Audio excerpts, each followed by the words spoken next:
فاذکرونی اذکرکم، پس مجھے یاد رکھو، میں تمہیں یاد رکھوں گا۔ یہ بہت بڑا میثاق ہے اور بہت بڑا وعدہ ہے، بہت بڑا وعدہ۔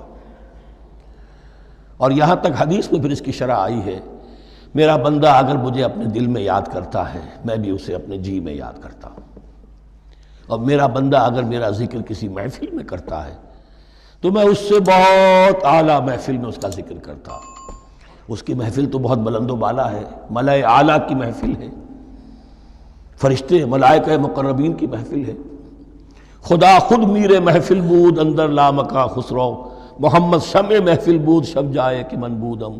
اب خسرو کس عالم میں تھے جب یہ شعر کہہ گئے ہیں، تو بہرحال ہے تو صحیح، ایک محفل تو ہے، میں اس سے بڑی بہتر محفل میں ان کا تذکرہ کرتا ہوں۔